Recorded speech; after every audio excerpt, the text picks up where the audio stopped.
My God is a game changer. Got a big plan, he a big man with a big hand and a haymaker. I done been in the pit, I knew I had to submit. But my God, he got me up, I done had enough. He got me out the mud, now I done caught a bus. Ain't nothing my God can't do. When I was down, my God came through. Dead in my sin, my God made new. I'm a work in progress, God ain't through. Oh, what you know about dirty needles? Down with the low like dirty people. I was on the other side serving evil. Now I fly high with the birds and the eagles. Hold tight to the promises and I'ma run with it. I don't care how long it is, and I'ma use my gift, man, the song is his. I choose God all day, I ain't on the fence, nah. I got a purpose and I know it's worth it, I'm standing the test. And I'm gonna give him my all till I'm dead and they lay me to rest. Waymaker, miracle worker, promise keeper, light in the darkness, my God, that is who you are. Oh, waymaker, miracle worker, promise keeper, light in the darkness, my God, that is who you are. Oh, that is who you are. My Lord, he a way maker, the truth and the life and the chain breaker. Devil think he big, but his reign's greater. He rose from the dead.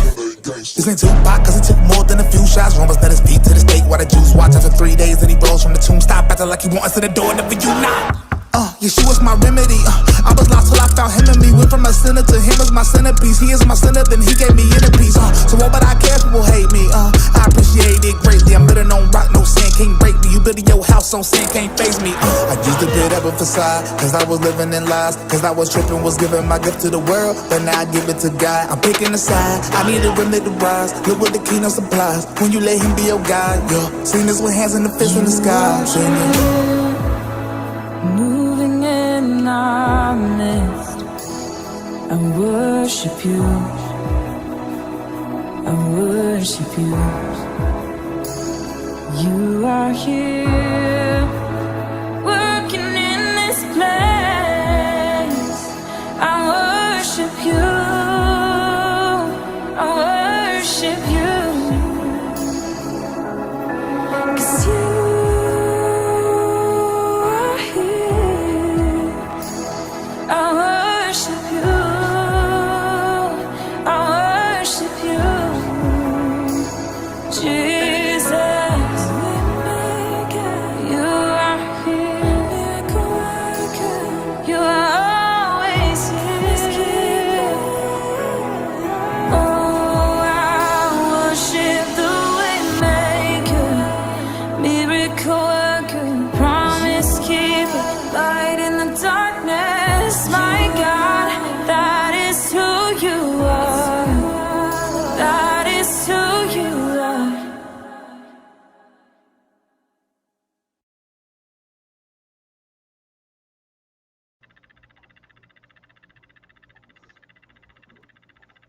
Hello and welcome to Kingdom in Context. I'm Sean, and thank you for joining us here for our Sabbath live stream.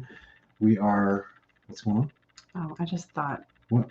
I just thought we already removed that person.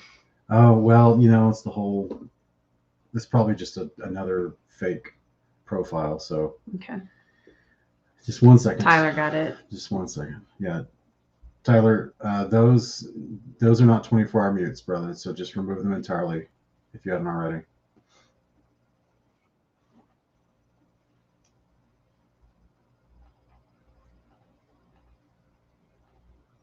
They'll just make a new fake profile and try to come back in. Welcome, everybody. Yeah, just another great example and reminder that we vet all of our fundraisers. We don't allow people just coming here randomly asking for money. The internet is not a local fellowship. We cannot see you. We don't know who you are. Lots of fake bot profiles to scam addresses, things like that. This is why we always try to personally vet fundraisers that we introduce to you for your opportunity to give to a family in need. So welcome, everyone. Hope you're having an incredible Sabbath. And Shabbat Shalom, sweetie. Shabbat Shalom, baby. Double Shabbat. That's right. This is our Saturday, weekly Sabbath. Yesterday, we experienced the Feast of Atonement Sabbath. So that was a wonderful day. It's so funny how when we have the extra Sabbaths, it like throws off my mental. Like throughout the week, I'm like, I woke up this morning, thinking it was Sunday. I think, oh no, that's right. It's Saturday. It's another Sabbath. Yeah. All right. So I think we wanted to pick back up with our reading in Joshua. We left off last time from chapter 12. So this week we'll be going through 13, 14, and 15. And Joshua's been an exciting book to wade into. Yeah. I don't know, guys. I don't know. How bad is it? How bad of an echo? It's always something with this audio. It's not even picking me up. Yeah, you're like in a tin can.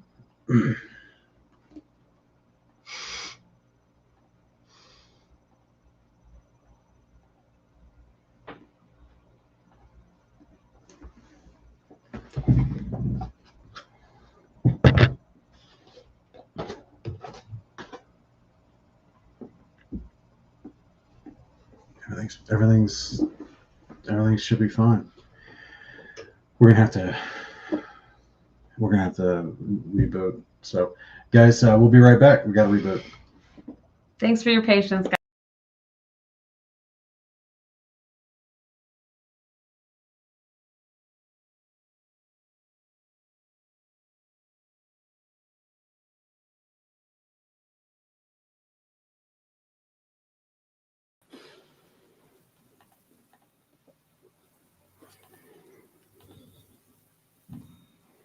Hey, hush. Okay, let's try this here. 1 second here. Mic check, mic check. Let's bring my lovely wife back onto frame here.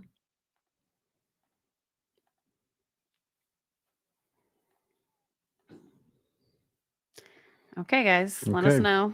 But one's in the chat if the mic's picking us up properly.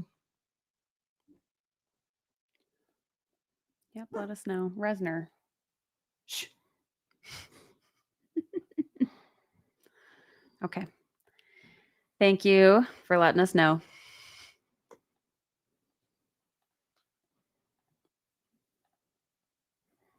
Okay. So here we are in Joshua 13. And we're going to be picking up here just more recap as far as the land divisions and after the battles have already been fought that we were talking about last time. Okay. So I might need a little refresh. We didn't get to stream last week, right? we did not. We did not. So remember, we went through the battles. They fought the 31 kings. We went through the Sun and Moon standing still. Right. Yes. Okay. Right. Okay. Battled the Amorites. They confederated together. Right. After the battle of Ai, and they're like, oh no, they're serious. We need to get all the kings involved. And so then Joshua took them all on. Okay. And they won. Sun and Moon stood still. The hail killed more people than the Israelites did. Oh, right. The hail. The hail from heaven. Okay. Yeah. And do we learn the origin of the Gibeonites saga? Okay. Yeah. Okay. So here in 13, it says, now Joshua was old and well along in years. And the Lord said to him, you are old and well along in years, but very much of the land remains to be possessed. And this is the land that remains. All the territory of the Philistines and the Geshurites, from the Shehor east of Egypt to the territory of Ekron on the north, considered to be Canaanite territory. That of the 5 Philistine rulers of Gaza, Ashdod, Ashkelon, Gath, and Ekron, as well as that of the Avites. To the south, all the land of the Canaanites, from Merah of the Sidonians to Aphek, as far as the borders of the Amorites, in the land of the Gibeonites, all Lebanon to the east, from Belgad, from below Mount Hermon, to Lebo Hamat. All the inhabitants of the hill country, from Lebanon to Mizraphot, Maim, all the Sidonians, I myself will drive out before the Israelites. Be sure to divide it by lot as an inheritance to Israel, as I have commanded you. Now therefore divide this land as an inheritance to the 9 tribes and the half tribe of Manasseh. The other half of Manasseh, along with the Reubenites and Gadites, have received the inheritance Moses has given them beyond the Jordan to the east, just as Moses, the servant of the Lord, has assigned to them. The area of Aroer, on the rim of the Arnon Valley, along with the city in the middle of the valley, the whole plateau of the Medeba as far as Dibon, and all the cities of Shihon, king of the Amorites, who reigned in Heshbon, as far as the border of the Ammonites. Also Gilead and the territory of the Geshurites and the Maccathites, all of Mount Hermon, and all Bashan as far as Selikah, the whole kingdom of Og in Bashan, who reigned in Ashtaroth and Edrei, and had remained as a remnant of the Rephaim. Moses had struck them down and dispossessed them, but the Israelites did not drive out the Geshurites or the Maccathites. So Gesher and Macheth, dwell among the Israelites to this day. To the tribe of Levi, however, Moses had given no inheritance. To the food offerings to the Lord, the God of Israel, are their inheritance, just as he had promised them. This is what Moses had given to the clans of the tribe of Reuben, the territory of Arar on the rim of the Arnon Valley, along with the city in the middle of the valley to the whole plateau beyond Medeba, to Heshbon and all of its cities on the plateau, including Dibon, Bemot Bel, Beth Bel Meon, Jehaz, Kedemoth, Methath, Kiriathaim, Sibmah, Zareth Shehar on the hill of the valley, Beth Peor, the slopes of Pisgah, and Beth Jeshimoth, all the cities of the plateau and all the kingdom of Sihon, king of the Amorites, who reigned in Heshbon until Moses killed him, and the chiefs of Midian, Evi, Rechem, Zur, Hur, and Reba, the princes of Sihon who lived in the land. The Israelites also killed the diviner Balaam, son of Beor, along with the others they put to the sword, and the border of the Reubenites was the bank of the Jordan. This was the inheritance of the clans of the Reubenites, including the cities and villages. Gad's inheritance, and this is what Moses had given to the clans of the tribe of Gad, the territory of Jazer, all the cities of Gilead, the half of the land of the Ammonites as far as Arar, near Rabbah, the territory from Heshbon to Ramoth, Mitzpah, and Betonim, and from Mehanim to the border of Debir, in the valley of Beth Haram, Beth Nimrah, Sukkot, and Zephon, with the rest of the kingdom of Sihon, the king of Heshbon, the territory of the east side of the Jordan, up to the edge of the Sea of Chinnereth. This was the inheritance of the clans of the Gadites, including the cities and villages. Manasseh's eastern inheritance, and this is what Moses had given to the clans of the half-tribe of Manasseh, that is, to the half-tribe of the descendants of Manasseh, the territory from Mehanim through all of Bashan, all the kingdom of Og, the king of Bashan, including all the towns of Jair that are in Bashan, 60 cities, half of Gilead and Eshtaroth and Edrei, the royal cities of Og and Bashan. All of this was for the clans and the descendants of Machir, son of Manasseh, that is, half of the descendants of Machir. These were the portions Moses had given them on the plains of Moab beyond the Jordan, east of Jericho. To the tribe of Levi, however, Moses had given no inheritance. The Lord, the God of Israel, is their inheritance, just as he had promised them. I should have made you read all that. Why, thank you for not. Some tongue twisters. So I wanted to pull this down, and I wanted to put up a map so we can take a look at some of this stuff, okay?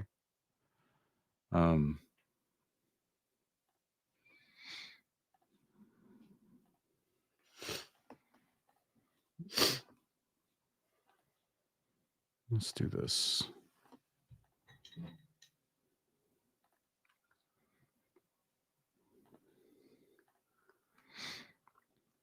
Okay.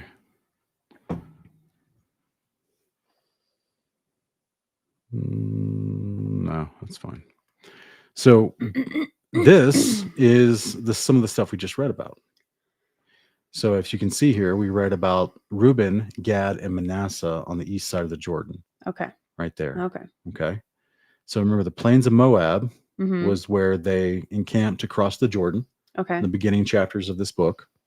And then they went into Jericho, but to the top, all this land stretching all the way up to Mount Hermon to the top. That's the ones that back in Numbers chapter 31, the tribes of Reuben, Gad, and Manasseh, right. half tribe of Manasseh was like, hey, can we have all this land right now? Yeah. And he was like, only if you promise to come fight with right. us once we cross the Jordan. Right. And they did. They fulfilled that, as we read in the previous chapters. And so they held up their end of the bargain, basically. But this is a massive swath of land. Yeah. That these three, Manasseh gets another portion of land. Yeah, I find that interesting that like they decided they wanted to split. Like, why did only half of the tribe want to stay on that side? Did the other half want to go to the other side? Like, have land over there? It's interesting. I'm not sure. It is very interesting, right? And yeah. did they call it East Side, West Side, Manasseh? Right. Like, how did they? He's over on the other side of the river. But I mean, and Judah gets a massive portion of land, right? Right. Simeon, we're going to read about this. Maybe in the next chapter, or maybe not until chapter 18. I can't remember. But Simeon's a portion of land is encompassed by Judah because of their sin, right? With in the days of Phinehas in Numbers 25. Yeah. So they lost territory. They lost privileges. Basically, they have to be surrounded by a big brother. or a bigger land brother, I should say. Yeah. So it's kind of an interesting thing that this is a fulfillment of prophecy that Simeon gets a swath inside of Judah. So it's kind of wild. And then I don't understand personally, like why the land of portions are as they are. So as we get into these chapters, I just want to head that off to everyone right now in the comments and to you as well. Yeah. I don't know. I've never read anything, and if I have read it, I can't remember it to the point where God explains why he did not give them equal portions of land. Yeah. Right. Because clearly, look at Dan. Look at Benjamin. Yeah, you can't even fit his name in there. Like Benjamin is it's just Ben. And Ephraim, Zebulun. Look at Issachar. Yeah, Issachar.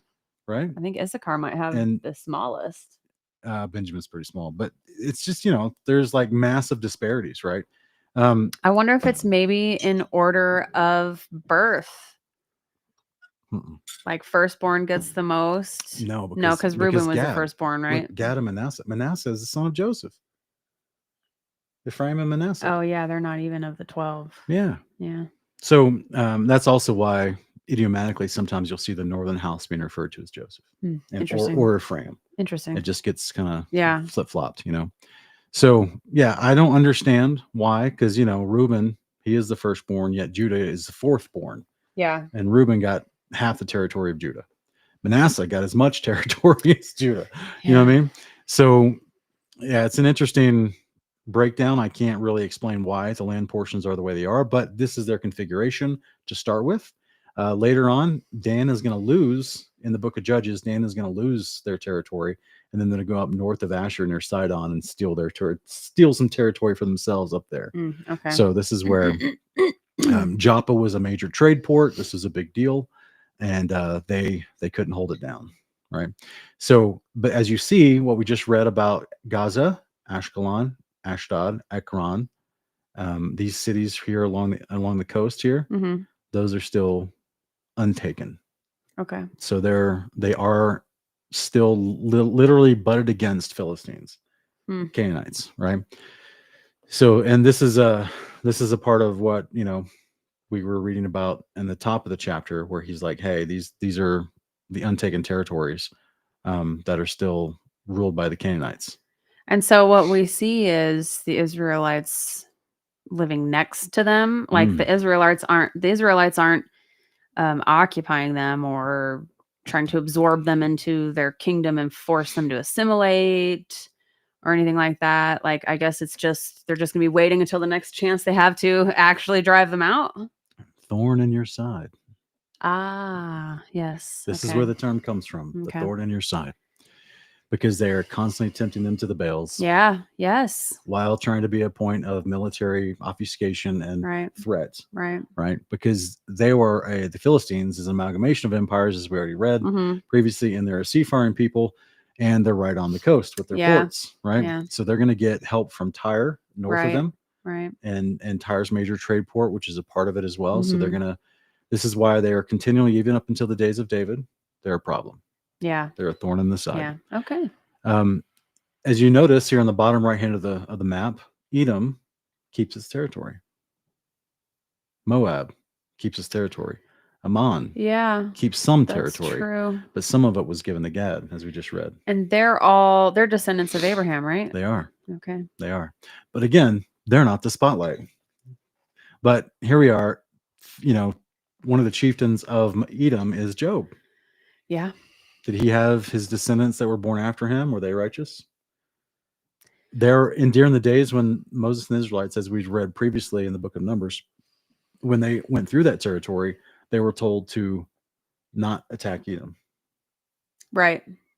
Right.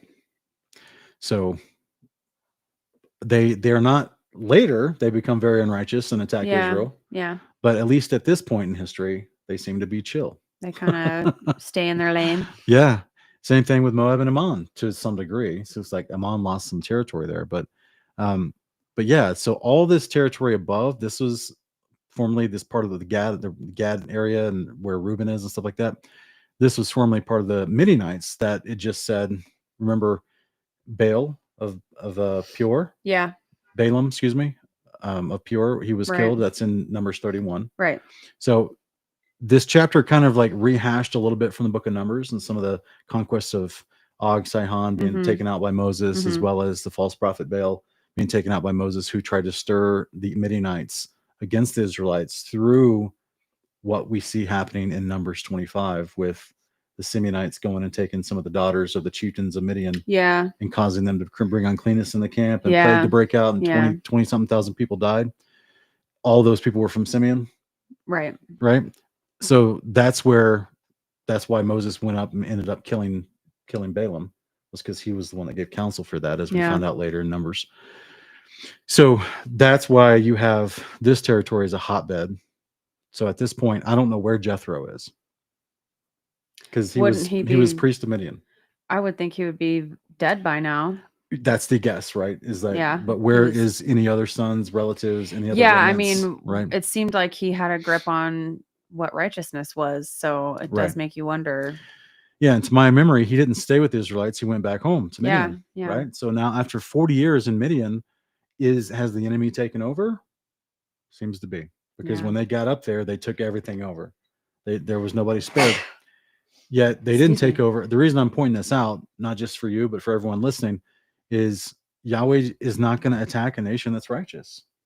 Yahweh's not going to just kick people out of land he's already given to them, because if they're abiding in righteousness. But here are all these territories that you see being possessed are lands that were being that had been taken over 400 years previously, and were unrighteousness happening in this land from all these tribes. So these tribes and clans that of the Amorites, Philistines, Gizra, all those guys, right? The people that we've been reading about. Yeah.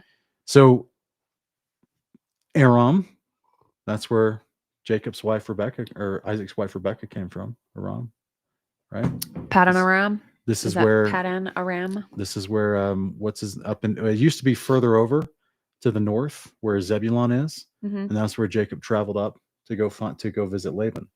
Okay. Okay, so over time you can see these areas and territories were taken over by the Amorites, and for whatever reason, though, the rest of Aram was not given into the hands of the Israelites during this time.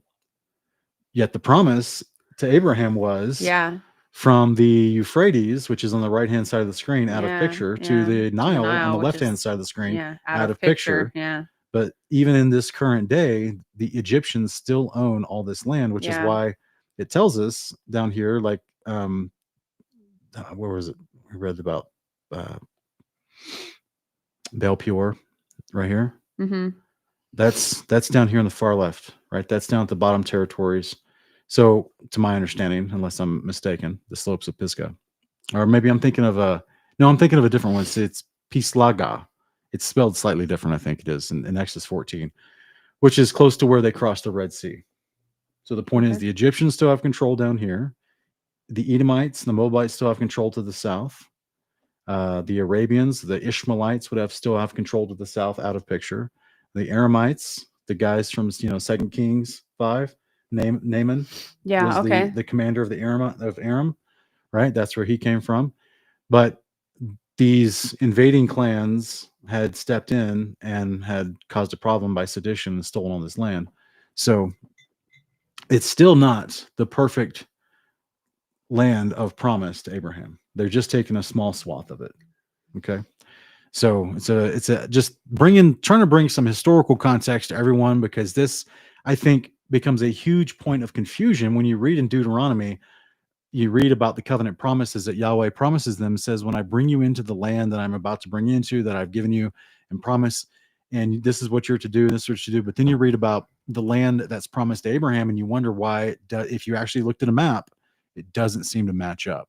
And yet, especially because you're going to read that Joshua, as we're going to read in these chapters, Joshua acquired all the land that was promised to them in that day, not to Abraham and the big promise. Right. But this confuses a lot of people because they don't look at a map and actually saying, okay, where are these? Because they get, your eyes glazed over with what I just read in chapter 13. Yes. Right? So they don't really take the time to say, where are these boundaries and what's going on here?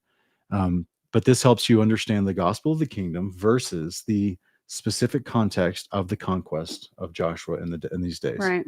Okay. Ken Gibbs dropped a good verse explaining why they have the sizes that they have. It's according to their numbers. So it is, but this is massive amounts of land. So that like it is according to the numbers, but the numbers, like if you go back to the book of Numbers and you look at the specifics, Judah did have a lot of people. It did. But did Benjamin really have that few people? I don't know. So even if Judah had double, what is Benjamin really? Did Benjamin literally have half?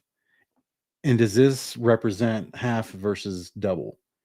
You know, the amount Judah receives versus Benjamin is 10 times the amount, right? But yet Judah didn't have 10 times the amount of, I get it in a proportional, and not even in proportional, but just in a general way, the tribes were given more land according to their numbers. I understand that for sure. I'm just saying that there's some, I wonder by what measure he decided to do that, because it's definitely not a 1-for-1 measurement of, oh, okay, so if you have 600,000 people in the clan of Judah, you need this many acres. You need this many acres, and then proportionally, you're going to give that many to the 200,000 people in the clan of Benjamin. These boundary lines do not represent any kind of proportional giving of the land. So, but I do understand that thought process as far as, you know, according to their numbers. All right, so yeah, but see, Emmanuel, we're not even in Judges yet. So Benjamin still has their full amount of people. So I understand the thought process, but that's a whole nother 200 years later from where we're reading right now in Joshua. So anyway, just trying to give some people some perspective as far as, you know, this kind of just trying to help out for anyone that might be interested in a little bit of a map perspective as far as where these things are. Was there anything in here that stuck out to you that you wanted to address? Because there was a few things here that see if I can remember where they were. This right here was an interesting statement. All the inhabitants of the hill country from Lebanon, which is at the top above Naphtali and above Issachar and all those guys, down all the Sidonians, I will myself will drive out before the Israelites. So this is interesting because it's like, is he speaking about himself working through the Israelites, or is this like the hornet? The Israelites aren't going to be involved. Yeah. He's just going to drive them out himself. Yeah, it's a good question because it's not clear. And if he does drive them out himself, what does that look like? Right. Does it look like warfare through? Bless you, baby. Sorry. Does it look like warfare through another nation, or does it look like Isaiah 38, where the angel of the Lord shows up and just starts killing people? Like, what is this? There's so many questions that pop up because, as we've said previously, we're grateful, Father, for this book, but we feel like there's some details missing, and we're excited to talk to you about it at the Kingdom Come. Yeah. So I'm trying not to be disrespectful, but it's like, I got some questions, man. There's a few more things in here that I thought was interesting. It mentions this twice, or maybe 3 times after it mentions the land apportions. Mm-hmm. It reminds you, oh, by the way, that the Levites didn't get any land in this area that was given to these guys. This is just dealing with Manasseh, Reuben, and the Gadites. Why the Gadites? I don't know, but that's fine. It's just interesting to me. You got to wonder over time if some of these tribes like built better relationships with one tribe than another. The Gad people like the Reubenites better than they like the Issachar people. Like, I don't know, because at this point you've got hundreds of thousands of people. You've got small cities, small city states. Mm-hmm. It's like Fort Collins, doesn't like people from Greeley. And Greeley's got over 100,000 people in it. Fort Collins got over 200. So it's just that kind of weirdness, that like, I wonder if they had like inter-clan rivalries. You know what I mean? That's definitely a thing. It's more that people just don't like Greeley, the place, but definitely Wyoming yes. People and Colorado people have that friendly, although not so friendly rivalry. Yeah, the frenemy rivalry. People in Fort Collins talk about people in Cheyenne like they're, scum of the earth, back country. Yeah, backwoods hicks. Yeah. When they're not. No. When they're not. It's just funny. That type of person. It just makes you wonder though, because these people would have been living closer. Like they'd just been marching with each other in their encampments for the last 40 years. But it just makes you wonder, like, if it was there any, maybe I should go back to Numbers chapter 1 and look how they were arranged and see, like, did they start making friends with neighboring people they were encamped and marching with all the time. Is that why? I don't know. It's interesting. There's a lot to consider here. It's an interesting chapter because it's a summary chapter, but it's given out some boring geographical locations that some of the stuff I don't even know where the stuff is. Like the obviously we know from the map where Reuben's territory is, but I couldn't tell you where this specific valley is. Yeah. You know, that kind of stuff. I couldn't tell you where it mentioned a few times there's a city inside the valley that's given. I don't know where that was. But it seems like there was a lot of activity on the east side of the Jordan, that the Gadites, the Reubenites, and the half tribe of Manasseh inhabited that activity in all those previously built cities. We have a thunderstorm going on here, guys. So if our internet cuts out and the power goes out, we're sorry. Just fair warning. Like right here, the 60 cities around Bashan. Yeah. Like that's a lot. That's of a cities. lot. That's a lot of cities. A lot of cities. Yeah. That's a big territory. And we just saw the half tribe of Manasseh got that massive swath to the north. Yeah. You know, that's a lot of land and territory. And they're all previously inhabited by these Amorites, like Og and Bashan. Did they have to go through and like rip out placards to false gods and tear down Asherah pole pillars? I mean, that's what they were commanded to do. Right. So they better have. Exactly, right? maybe it's part of the problem is that they didn't. I guess I'm bringing this up because I want to bring some reality to the people listening to this. You can read this chapter and you can just have your eyes glaze over because you don't understand or recognize the names of these towns. You don't know about the geographical locations. It just can go in one ear and out the other. But like the practical application of Torah that they've already been instructed previously, they're expected to do this once they get into the land. Remember what Deuteronomy always says, like a whole bunch. Once you go into the land, these are the commandments you're to follow, right? And so once they get into the land, now they're not just building a city from scratch. They're taking over an entire city, which was actually a blessing. Yeah. But you need to make it yours now, and you may need to strip away all the all the different attaches and all the different decorations and all the different false god pillars and all the things that, because they destroyed all the people. So now you've got these barren cities that you go into. It's like those eerie uninhabited cities in China that you see on the internet, right? Yeah. Where they built way too fast and they're not even livable. But you'd have to go in there and you would have to cleanse it, so to speak. You know what I mean? Mm-hmm. Whatever altars have been set up for other horrible, horrific sacrifices in practice, whatever temples, you have to destroy all that. So it's not just simply, oh, we have this house already built for us, we have to move in. Like it was an ongoing, it probably took them some time to just fully cleanse that area. Yeah. And hopefully they did it properly. Hopefully because there's going to be, according to Numbers 35, within even these territories, there's going to be sanctuary cities from the Levites. Right. So there's just a lot of work, I guess is what I'm trying to say. Like just because they got there and they actually had the battle was done, now it's what's called prevailing. Now you're actually going through the land and you're ripping out all the idolatry and you're cleansing everything and you're instituting new traditions and new decorations for your cities and all that kind of stuff that would hopefully honor Yahweh. So it's fascinating to think about. Chapter 14. Now these are the portions that the Israelites inherited in the land of Canaan, as distributed by Eleazar the priest, Joshua son of Nun, and the heads of the families of the tribes of Israel. Their inheritance was assigned by lot for the 9.5 tribes, as the Lord had commanded through Moses. So should we just have a lazy Shabbat day and people can just watch us take a nap? Who's have nap camera? Are you getting sleepy over there? It's raining. It's all gloomy outside.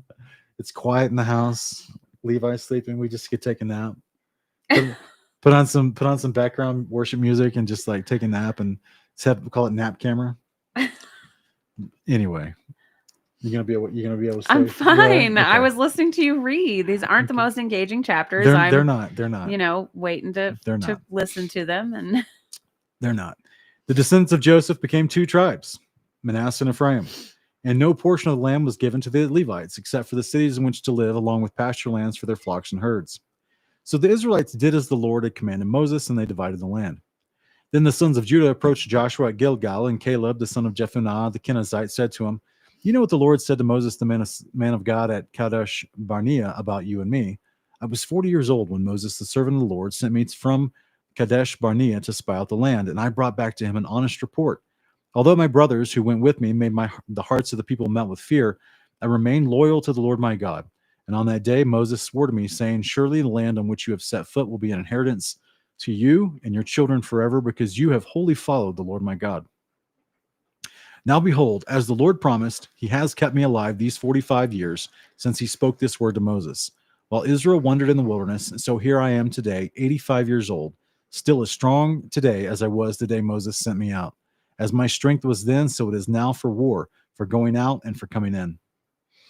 Now therefore give me this hill country that the Lord promised me on that day, for you yourself heard then that the Anakim were there, and with great and fortified cities. Perhaps with the Lord's help, I will drive them out as the Lord has spoken.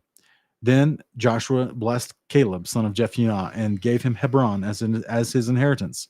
Therefore Hebron belongs to Caleb, son of Jephunneh the Kenizzite, as an inheritance to this day, because he wholly followed the Lord, the God of Israel. Hebron used to be called Kiriath Arba, after Arba, the greatest man among the Anakim. Then the land had rest from war. Interesting. So yeah, that's interesting, because Caleb is like, I want the city with the giants.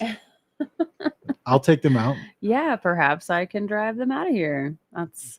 He's got that. That's some faith, man. As he said, like, I'm still the same man I was 45 years ago. I'm still ready for this fight, just as I was 45 years ago. This is that guy, like all those war movies you've seen where like there's always that old senior who's just a battle hardened warrior who's just like, he's still ready to go to battle. Yeah. He's about to die. You could just not be around the next day. You could just die anytime, but yet he's always ready to go and fight. Yeah. It seems like what this Caleb guy was. Any thoughts reading through this one? Not really, I guess. Other than what we just kind of joked about with the giants. But one thing I remember is trying to look up his lineage, and it's like, isn't it like still a mystery today who The Kenite? who the actual Kenites come from?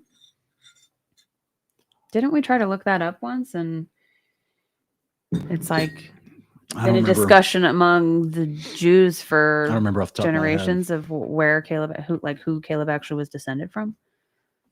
Yeah, because the Kenites were not a part of Israel, Yeah. but yet clearly he's getting territory inside of Judah. Yeah. So he's considered a part of Judah. So I can't remember the Kenizzites. Yeah, Kenizzites. And why? I mean, I know that Joseph had two sons, but all the boys of Jacob had multiple sons. Yeah. It seemed like. So why are these two lands given and split up with Manasseh? Yeah, and Ephraim? I've always been confused by that. Why it's not the tribe of Joseph. It's the tribe of Manasseh and Ephraim. It is strange. And they got massive amounts of land. Yeah. So it's interesting because I believe it's in the tribe, or it's in the testament of Reuben or maybe Judah, where I can't remember off the top of my head, but it's in Testament 12 Patriarchs, and it lists off the chiefs of the brothers, and it's like Reuben, Dan, Joseph, and Judah. I think, if I'm remembering right, but Joseph is included as one of the chiefs of the brothers of all the 12 brothers of Israel. Interesting. And so maybe that's why he gets such a big portion of land, and he kind of saved all of them. He Before kind of Moses, has Joseph a was lot of honor deliverer. since everything that happened. Yeah. It's interesting. All right. I don't know if anything else in here stuck out to me as far as noteworthy. Kind of a recap of some things. See how the live chat's doing. Yes, Carla. It's the idea. Caleb is a wonderful example of being grafted into the family of God, given inheritance in the land. Jeez. They're not bless you, sweetie. They're not out here like saying you have, Noahidic law status. Yeah. He's a full-fledged Israelite. Yeah. To the point where they're like, you were one of the spies who went into the land 40 years ago. before they even had inheritance to Right. receive. Right. And he was already being treated like a fully trusted member of the society who could go out and has a better report than other people that came back. Right. So he's showing more courage. He's being called someone that fully trusted the Lord his God, wholly trusted the Lord his God. Wholly followed. Yeah, and he's a grafter. He's a grafted in one. You know A what I mean? grafter. He's- I'm gonna go blow my nose.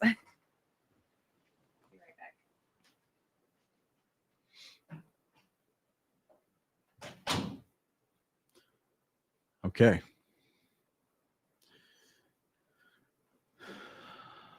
So we'll look over here at chapter 15.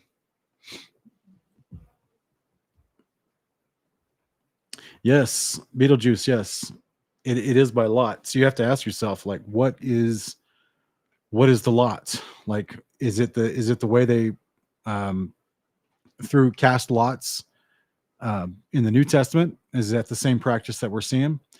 And if so, how did they determine what size of the land, like that particular portions of land, which does not seem to be proportionate to the numbers of the peoples at that time, unless between the days of Numbers and that census and the days of Joshua, there was a much bigger discrepancy in births and deaths within each tribe. But I don't know. It's hard to say. Okay, so here in chapter 15. Now the allotment of the clans for the tribe of Judah extended to the border of Edom, to the wilderness of Zin at the extreme southern boundary.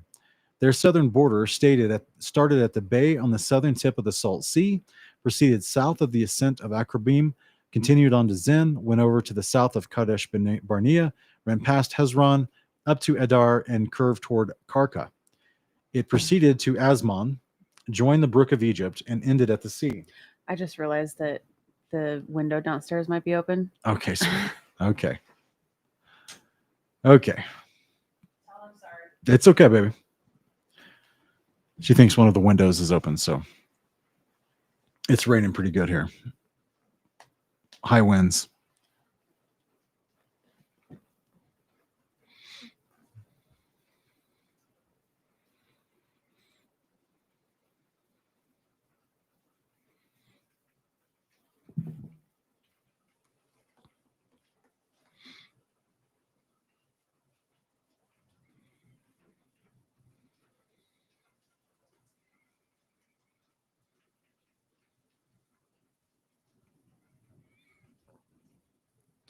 Yeah, it's so funny because we just did a stream yesterday and we had to set up the AC unit because typically it's this type of weather in October here, down in the 40s, rain or snow. Depends on how cold it can get. It has snowed previously in October. We can get snow from October, literally from October to July here where we live in Wyoming. It just depends on how long the winter is. But yesterday was hot. It was like 75 degrees. And today it's like 40s, high 40s, and raining and cold.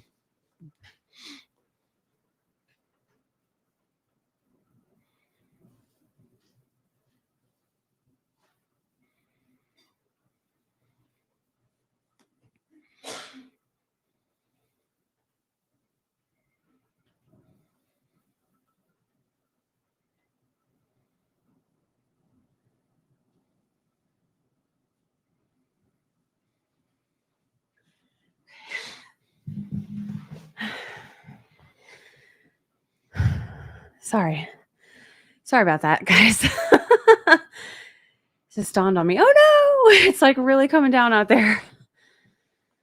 Okay. So, verse 4, it proceeded to Asmon, joined the brook of Egypt, and ended at the sea. This was their southern border. The eastern border was the Salt Sea, as far as the mouth of the Jordan. The northern border started from the bay of the sea at the mouth of the Jordan, went up to Beth Hagla, proceeded north of Beth Arabah, and went up to the stone of Bahon, son of Reuben.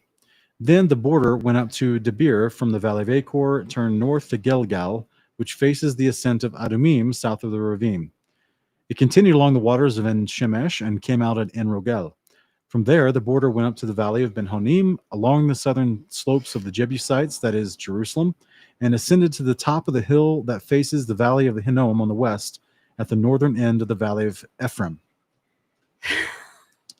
From the hilltop, the border curved to the spring of the waters of Nephtoah. Sorry, guys. Now we're getting some hail. Whoa.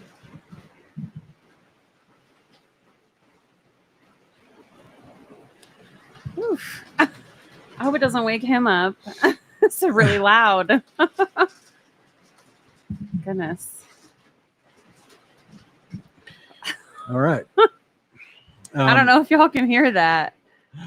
From the hilltop border curved to the spring of the waters of Nephtoah, proceeded to the cities of Mount Ephron, and then bent around toward Bela, that's Kiriath Jearim. The border curled westward from Bela to Mount Seir, ran along the northern slope of Mount Jearim, that's Chesalon, and went down to Beth Shemesh and crossed Timnah. Then it went out to the northern slope of Ekron, curved toward Shikharon, proceeded to Mount Bela, and went on to Jabneel, and ended at the sea. And the western border was the coastline of the Great Sea. These are the boundaries around the clans of the descendants of Judah. Caleb's portion and conquest. According to the Lord's command to him, Joshua gave Caleb, the son of Jephunneh, a portion among the sons of Judah.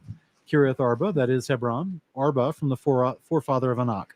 And Caleb drove out from there the three sons of Enoch, the descendants of Shishai, Ahinam, and Talmai, the children of Enoch. From there he marched against the inhabitants of Debir, formerly known as Kiriath Sefer. And Caleb said, to the man who strikes down Kiriath Sefer and captures it, I will give my daughter Aksah in marriage. So Othniel, son of Caleb's brother Kenaz, captured the city, and Caleb gave his daughter Aksah to him in marriage. One day Caleb came to Othniel and urged him, one day Aksah came to Othniel and urged him to ask for her father for a field. When she got off her donkey, Caleb asked her, what do you desire? Give me a blessing, she answered. Since you have given me land in the Negev, give me springs of water as well. So Caleb gave her both the upper and lower springs.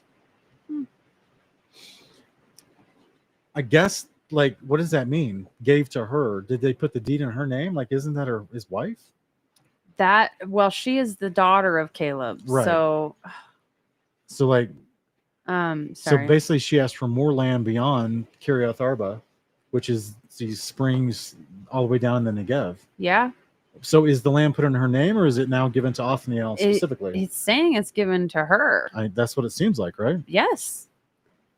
So kind of like what the daughters of Zelophehad, where they could receive inheritances even though there was no male. Caleb must have not had a son. Yeah. He must have not had a son. Interesting.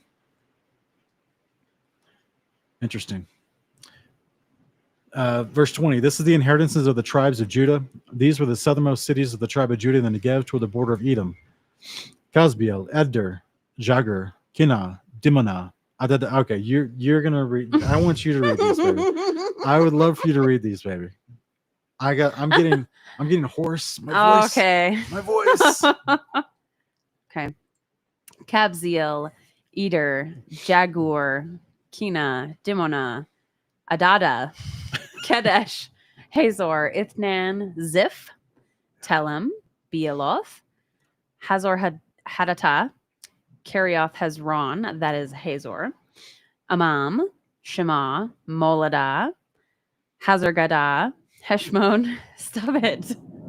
I think Levi says that every now and then. Beth Palet, Hazar Shual, Beersheba, Biziophia, Bala, Lim, Ezem, El Tolad, Chazil, Hormah, Ziklag, Madmana, Sansana, Lebeoth, Shilhim, Ain, and Ramon, 29 cities in all, along with their villages. You did great. You did great. Oh, you're next. But there's more. No. There's so much more for you.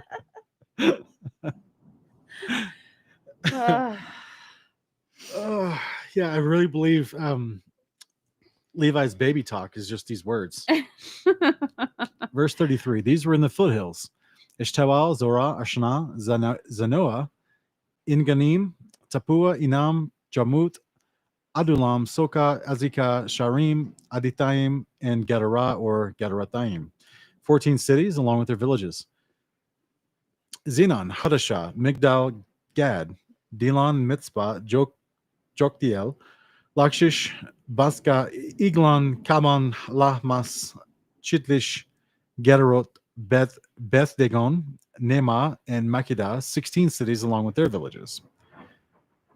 I wonder if villages is like the word for suburb back then. Yes, Okay. that's what I'm guessing too. Okay. Yeah. Libna, Ether, Ashan, Ipta, Ashna, Nezib, Caleb, Kila, Akzib, Marishah, 9 cities along with their villages. Ekron with its towns and villages. From Ekron to the sea, all the cities near Ashdod along with their villages. Ashdod with its towns and villages. Gaza with its towns and villages as far as the brook of Egypt and the coastline of the Great Sea. These were in the hill countries. Shamir, Jatir, Soko, Dana, Kiriath Sana, that is Debir, Anab, Eshnamo, Anim, Goshen, Holan, Gilo, 11 cities along with their villages. Arab, Duma, Eshan, Janim, Beth Tapua, Afika, Humta, Kiriath Arba, that is Hebron, and Zior, 9 cities along with their villages. Menon, Carmel, Ziph, Juta, Jezreel, Joktiam, Zanoah, Cain, Gibeah, and Timnah, 10 cities along with their villages. Halhul, Beth Zur, Gador, Merat, Beth Anath, and Eltikon, 6 cities along with their villages. Kiriath Baal, that is Kiriath Jearim, and Rabbah, 2 cities along with their villages. These were in the wilderness. Beth Arabah, Midin, Sikaka,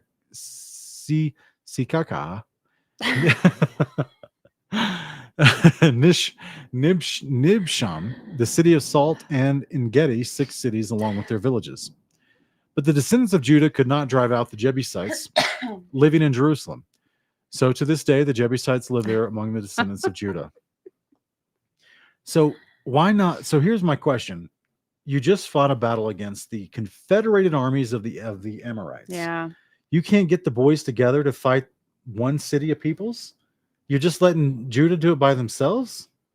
Or was that the code? Was that like the bro code of like, bro, this is your territory. If you can't do it on your own, that's your problem. That's your problem. I don't know what I mean, there was probably some kind of politics back then. I don't know what that looked like, because I don't think God said, well, once you get in there, if you can't keep driving them out, just stop. Don't worry about it. I mean, I'm pretty sure that was a problem. It's like, and is this a reflection? I'm not trying to be judgmental, but I'm just curious. Is it a reflection of them not trusting the Father to help them? You know, like, what does this mean? Hopefully maybe it'll tell us in another place. I don't remember. I've read. Is it possible that it does tell us what it means, but it just, I don't know. It seems as if it was intended to be done, but it wasn't done. Yeah. Because they couldn't do it. But I don't know. Nothing's impossible with Yahweh. So that's true. Is this an indication that they weren't trusting Yahweh? Like, I don't know. I mean, because we just read previous chapters about how they couldn't overtake Ai because there was sin amongst them. Yeah. You know what I mean? So I don't know. It's something interesting to think about. But this is a lot of towns, cities, and villages, baby, that you got to go in and cleanse. Yeah. And make sure that you're not just, like your little children aren't going to grow up looking at the dilapidated temple to Baal and trying to play in and around that thing. Like there's no construction tape, keep out. Yeah. So just, like wondering what's this, what's that as they grow up in the land. Hopefully they cleanse the land, I would say hopefully, but I don't know. I mean, that's a lot of cities and territories. This is historically, this seems like the largest, shortest time period for this amount of people to dispossess entire amounts of cities and towns and villages and just move in. You know what I mean? This is wild. This is like a massive migration thing. I don't know if there's any other thing in history that I can think of where this many people were dispossessed and then other people moved in so quickly. Yeah, I don't know. How long did it take with the Native Americans? That was a much longer, because they moved whole. No, the Native Americans. They moved whole. They didn't have established cities like whole this. Peoples. No. So anyway, it's interesting. Thank you so much, Sharon. I appreciate the super chat or the super sticker. Thank you so much. So that was 15. So we read through all 3 chapters, And there's some tongue twisters in here. One thing I will say is, like, as a modern woman raised in a feminist society, it is hard to read about Caleb, you know, being like, whatever dude captures this city, you may have my daughter, you know. And it's like, I think, gosh, how did she feel about that? But he kind of redeemed it shortly after, where she's like, give me a blessing, I want those wells. And he's like, your wish is my command, those are your wells. And I'm like, okay, I mean, maybe she wasn't so unhappy in her lot in life. But those are the kind of things that pop through my head as a modern So you're saying she woman. wouldn't have had the right to refusal with Othniel? I don't know if she would. I feel like she may have been able to. It's feel like she a may have nice been able to. assumption. I would like to assume that she could have said no. Thank you, Miss Carpenter, for the gift of memberships. I appreciate that. Guys, if you received a gift of membership from YouTube, they disperse it automatically. We have no control over that. But if you received it, you have access now for the next 30 days to access all of our members' videos. So it's over 100 plus hours of additional content. So go check those out.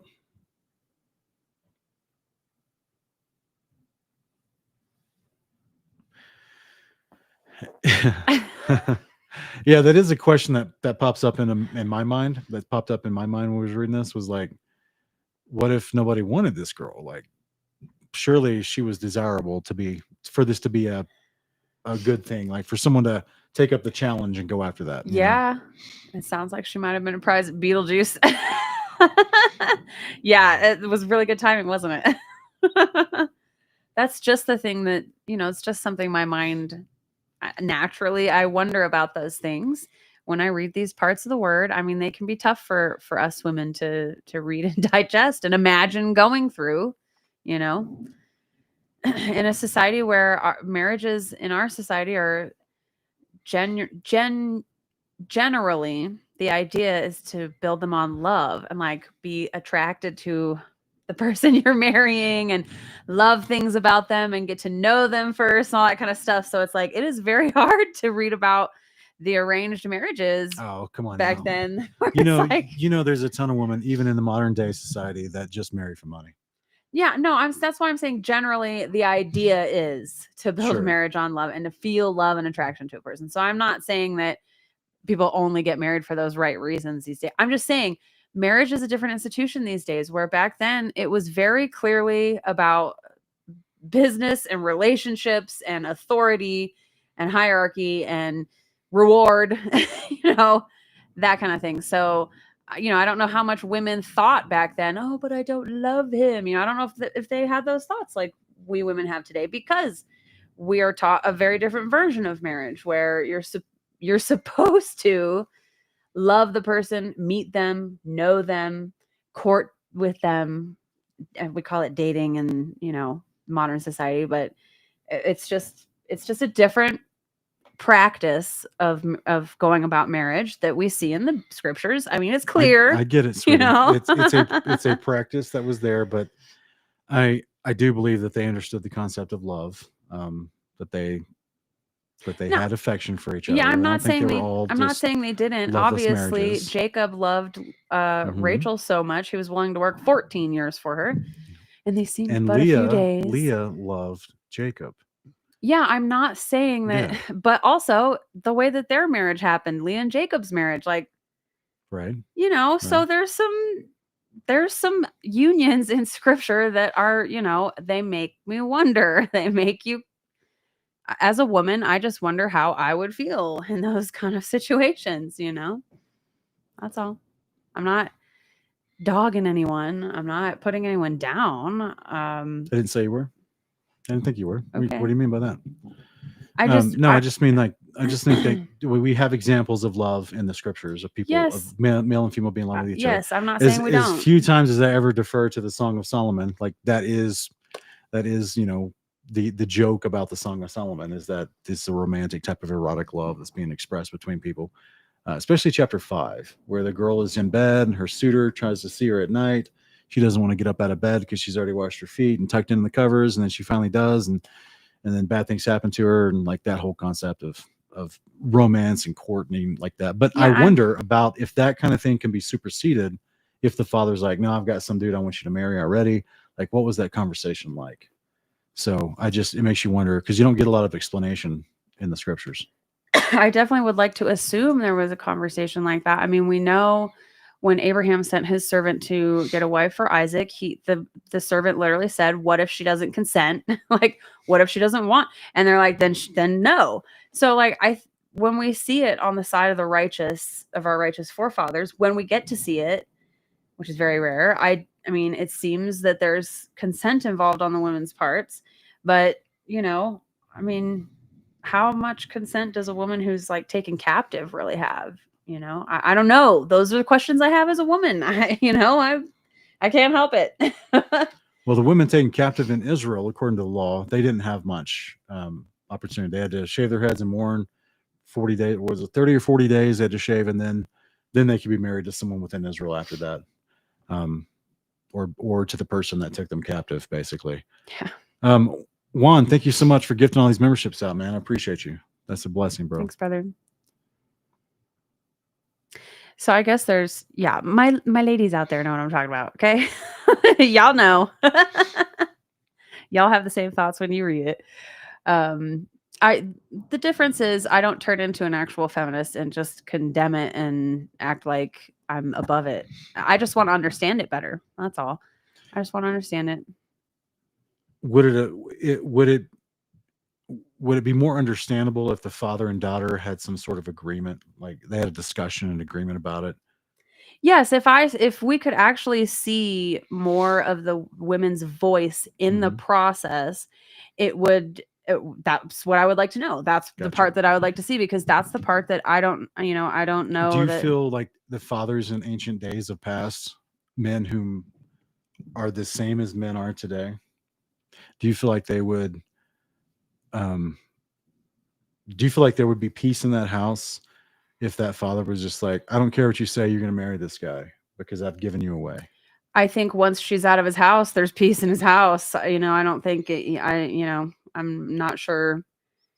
I would like to think that all men who called themselves Israelites also behaved with the love of Christ, but clearly they don't. I mean, look at what happens in Judges, like there's clearly some heart problems going on with the men. So it's just like you and I were talking about the other day, where I think that patriarchy done right is patriarchy done with the love of Christ, where women do have a voice and aren't forced into marriages and, forced to stay in marriages where they're being physically abused and all those kinds of things, And I don't necessarily know that patriarchy was always done right, even by some of our forefathers here.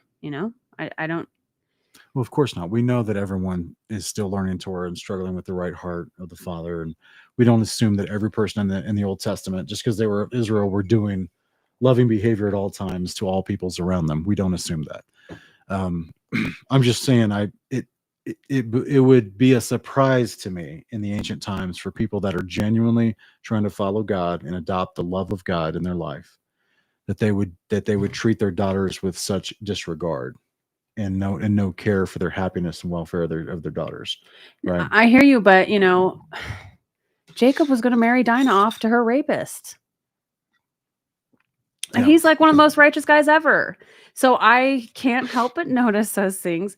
And I agree with people in the comments. There's a lot of culture involved. And I actually made a post about how I think arranged marriages are probably the better option in our modern culture today versus dating apps and stuff like that.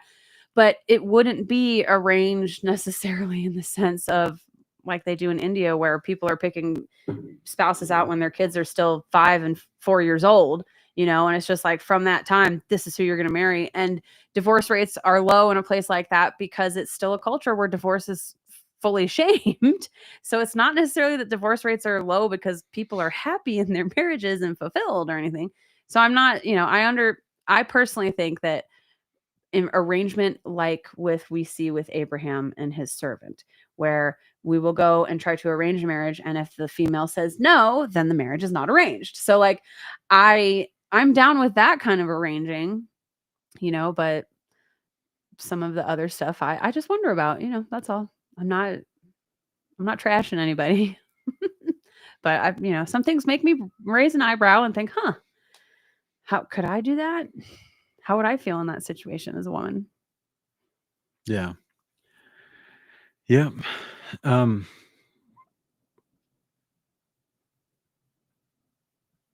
Yeah. We're in a unique time. We're actually in a unique culture in a unique time. Yeah. Whereas we have such an amalgamation of cultural expectations here in this particular territory that we live in. Yeah. Right. In the lands of the United States, to where we do have people doing arranged marriages. We do have people doing, from the pendulum swing, right? From arranged marriages all the way to Western dating. Yeah. Which is like an S show to the full extent. Which is just like STD shopping. Yeah, pretty much. It's crazy.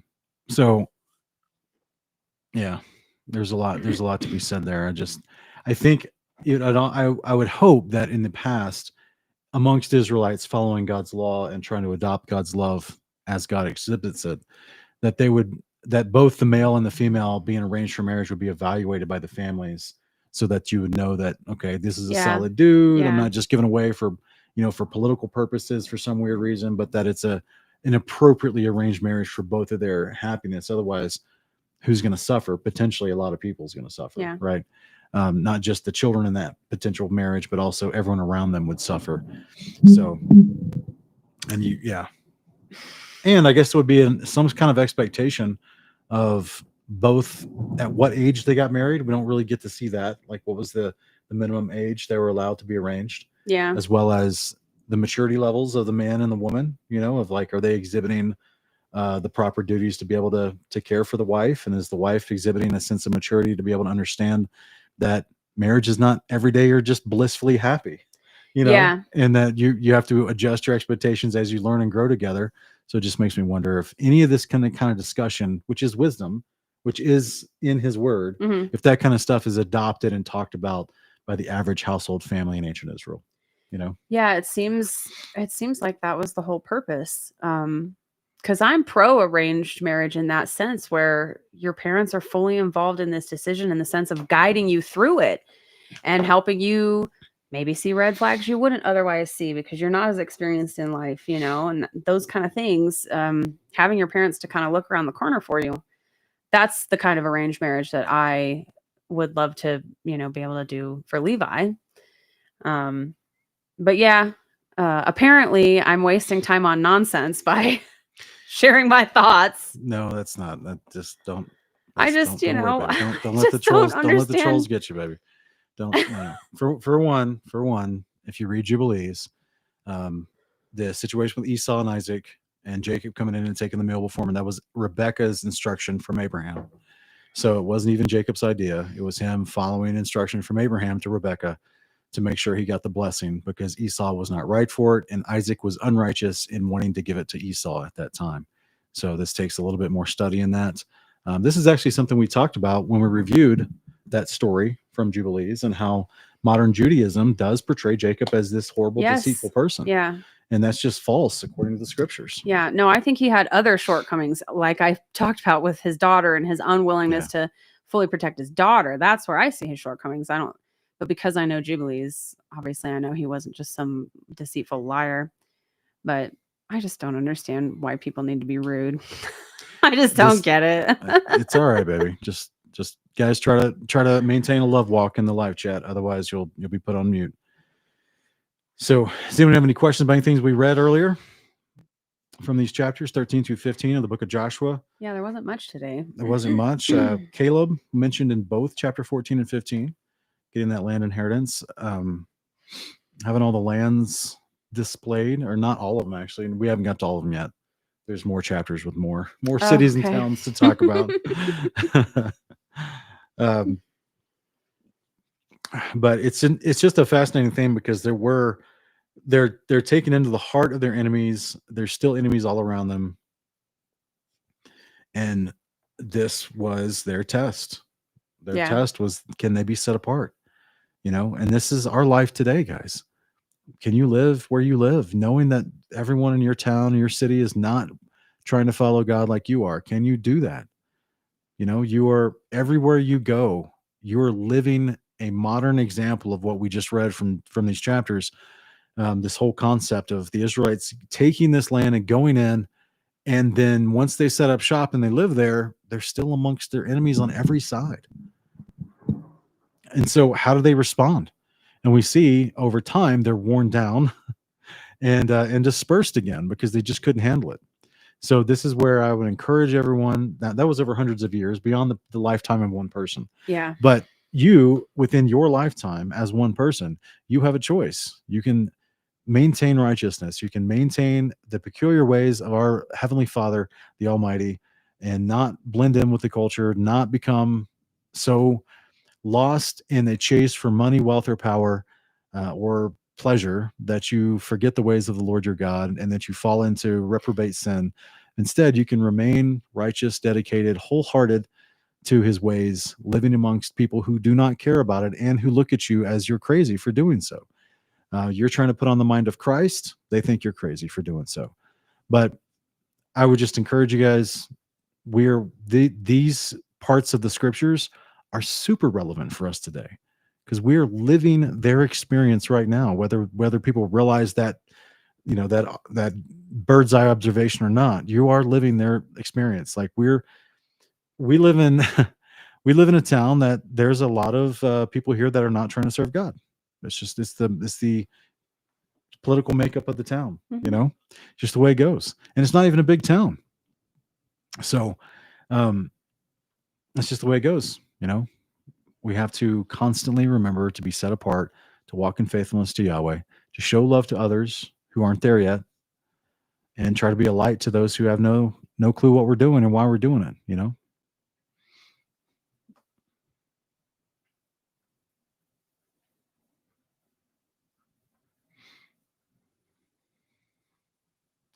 Well, we're at Q&A, so if anybody has any questions.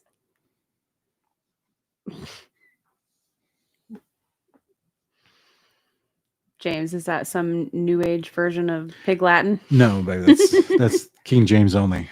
Oh, Yeah. KJV Latin. Okay. It's the KJV only That's speak. right. Okay.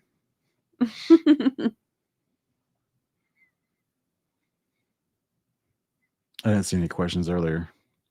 I mean, there's not a lot of questions in this particular. Yeah, but it's Particular strange because chapters. we usually get questions all through the reading that have nothing to do with the reading. So.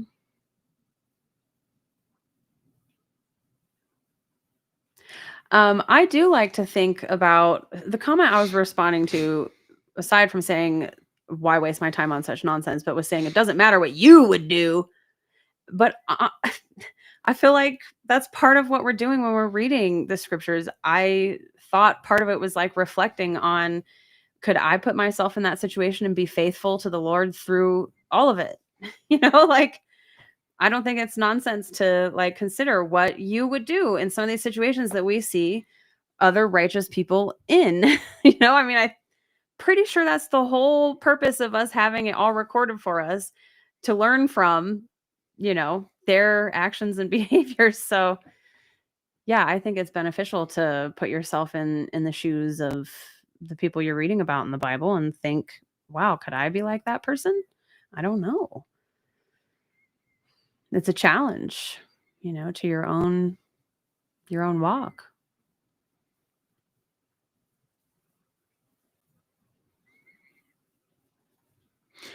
Elo talks the leaven concept about the kingdom of heaven is like leaven. She put a third of it in the bread and it spread until it was full of it. Is just the concept that leaven fills, you know, it multiplies once it gets into the dough and it fills the dough with the leaven.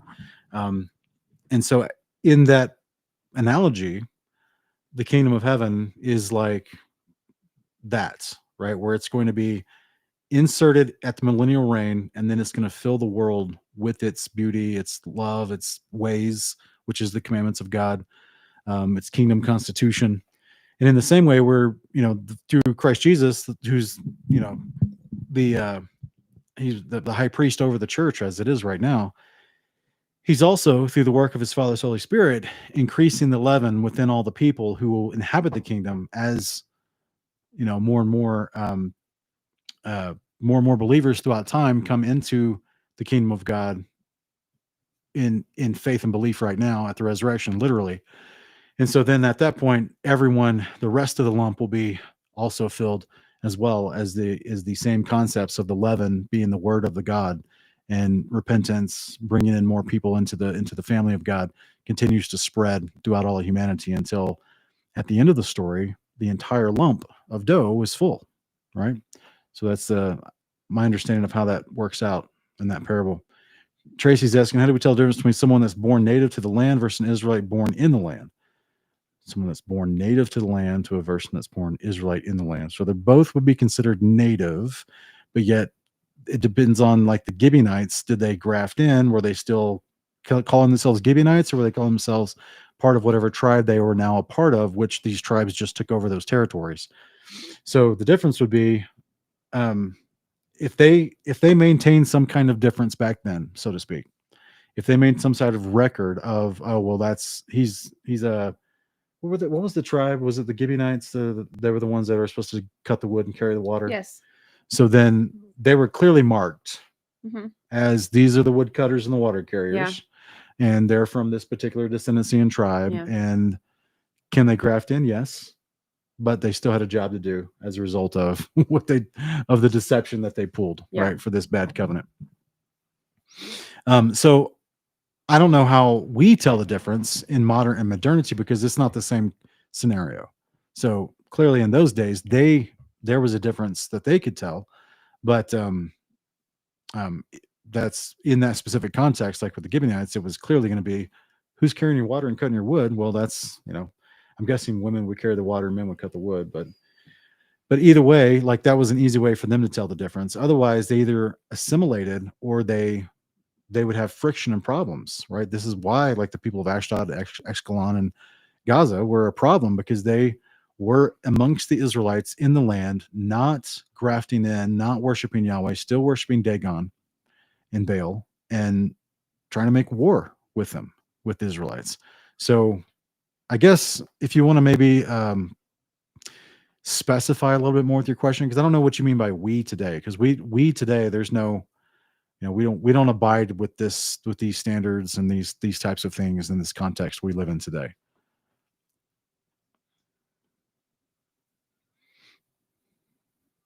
Emmanuel, I don't think taking a shower is a baptism, personally. I think you want to have an elder or a man that you would consider respected, man of God, that that wants to baptize you. You could, if no one else is around, if you're in a remote place on a desert island, you could baptize yourself. But I don't think it's considered like taking a shower in the same way that you're, it would be a very specific shower that you dedicated to God as a part of your conversion. So it's kind of not the same. There's some intention with the concept of the baptism. It's not just, oh, by the way, I took a shower today, so I must be baptized. There's also some symbolism involved in the act of baptism. So it's not being dumped over the head with water. It's being dipped into the water and pulled back up. Yeah. To symbolize that resurrection that Yeshua already went through, that we're awaiting. So I would say the dunk is kind of like the crux of the symbolism of the ritual itself. So, start a fight in the comments whether you should be fully immersed or sprinkled. I thought that was a Catholic argument that people have. People have been arguing about that for hundreds of years, baby. Sprinkled or fully immersed. I mean, anyway, I thought don't we see Jesus being dunked? Again, no, look, you and I, we understand full immersion, right? We understand the idea of getting beneath the water, but like it's just a nonsense. To me, it's a nonsense argument, right? WJ Champ is asking, have you noticed the kind of surge in discussions and teachings on so-called Christophanies? I have not. I'm not sure exactly what you mean, or if you're referring to a specific church or channel, but I have not, brother. I'm sorry. What does Christophany mean? Just the interpretive ways of looking at how Christ could have appeared in the Old Testament. Oh, okay. I mean, that's been a conversation for a long time. Seeing Lenny's asking, where should I send reels to suggest reactions to? That's for us, for our reaction series. Oh yeah, just Kingdom in Context at Gmail. Or me. You can just send them to me on Facebook. Just send them to me in Messenger because Sean won't see them if you send them to Gmail. I will try. I mean, if I can get to them, it just depends on what it is. All right. Sean is asking, I would like to get your perspective on whether or not I can hunt on the Sabbath. No. According to scripture, no. I've seen some studies, people say it's okay because it's not my job, but it's also possible I may kill a deer. Yeah, supposedly, not supposedly, no. According to Jubilees 50, the idea of procuring your food and your drink inside where you live before the Sabbath, you have 6 days to procure your food and drink. On the 7th day, have the stuff that you're going to cook for your meals on the Sabbath already inside your house so that you don't have to go out to the well or go out to hunt in the field or to the marketplace. So no. Yeah, hunting for sport and leisure I don't think was a thing back then. So I would hope anything you're hunting, you're bringing home and eating.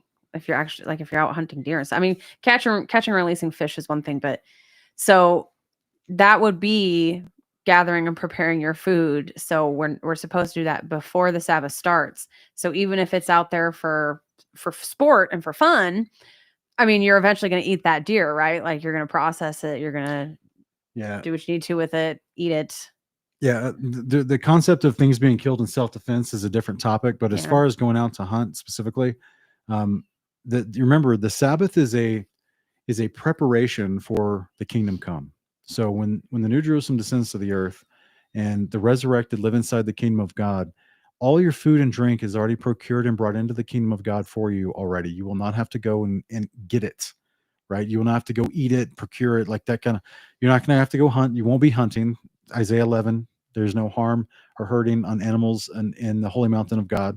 So you won't be hunting for sport in the mountain of God. The Sabbath is a practice for the kingdom come. So this is why certain activities are not done inside the kingdom in the future, because God has already provided those resources. And then, other types of sports will also not be done in the kingdom as well. So sorry to disappoint, brother, but I would say a hard no on that. Okay. MTOMH Resurrected is asking, are the people of Israel currently supposed to be exiled from the promised land, or are they able to return to the land if they're repentant, like in Jeremiah? So they can return to the land like they already were in the days of Hezekiah. So remember Hezekiah's Passover. I think this is Wes. Remember in Hezekiah's Passover, right? And 2 Chronicles chapter 30, he sends a letter out to Samaria. It wasn't technically called Samaria at that time, not yet, but he sends out to the 8.5 tribes, or I think it was like plus Judah and the tribes below. So long story short is, I think it was like 5 or so different tribes that were still, remnants of them were still scattered up in those areas, even though they were invaded and destroyed, mostly desolate. There were still small remnants, sons and daughters of the people that had been scattered. And those are the people that showed up for Hezekiah's Passover. They were Israelites. They were from those scattered tribes. They were just survivors that had just still been there somehow, some way. Maybe they were from a remote village that didn't get invaded by the Assyrian king. But either way, they responded to Hezekiah's letter and to the couriers, and they did show up and celebrate the Passover, and even though they were supposed to be scattered. So that's one example from Scripture with the instituted authority of the priesthood and the temple intact. Okay? We don't have that anymore. And we're not going to have that until New Jerusalem comes back, as you understand. So therefore, anyone that moves into the land now and then, you're just biding your time. Like, you can still move back in there if you want. That's up to you, your family, your decisions. I don't bet as far as like breaking covenant, doing prophecy, something like that. You're not breaking any boundaries. There's no rule against it. It's just, remember that the average person is going to be scattered, and that you will not be allowed to set up a temple or priesthood to abide in the ways of scriptural theocracy of God. And so it's just, you have to be under whoever rules the land at that time. So you're still going to be in the land of your enemies. So hopefully that makes sense. I would say there's no command that says they can't return back there. That's what I just said. Yes, Yeah. thank you. But there's all kinds of prophecies that just clearly show that the majority of us are just going to be scattered. Do you want me to go get him? Well, what do you want to do here? It's 4. Oh, good boy. Yeah, he's doing good. We're potty training still, so he got out of bed and sat on his little potty. That's awesome. I would say, but there's clearly no prophecies that show that that a group of them get together and go back and force their way back into the land. So that would be up for discussion, I suppose, of whether that's quote unquote allowed or not. I guess do you want to wrap it up? Yeah, I think we're going to wrap it up, guys. Okay. But I do appreciate everyone's questions as we have so far. I think the biggest caveat, though, with this modern day Israel is that it's not being ran by people that believe in the God of Israel. No, it's not being ran according to Torah. So it's at not all. going to, you can move back there, but it's just like moving back into the land of your enemies, just in a different location. Yeah. Because it's not. Yeah, it's actually probably more hostile to you if you're that Christian. Yeah. So. Okay. Thank you guys so much for being here. Thank you for doing this, sweetie. Thanks for having me, babe. Thank you guys for. I'm sorry we couldn't get to all your questions, but our little man's. We're dealing with surprise poops today. So we're both on duty with potty training because we're really working with the number 2 aspect, and he's got the fastest quick draw poops I've ever seen in my life. He's got a wonderful, very fiber packed diet, and it makes it very hard to see any sign that a deuce is on the way until it's already halfway on the way. It's like, no. So yeah, it's been a challenge. So pray for us, please. We're pray for that little thing to click in Levi's brain for us, guys, please. Because it's been a challenge. So I'm sorry we're not gonna be able to get to your questions. Yeah, there's 2 different metaphors, Elo, on the leaven. One is representing bad stuff, the other one's not. It's representing good stuff. So just you have to look at the context of each parable. But thank you guys so much for being here. Bless you all. Hope you have a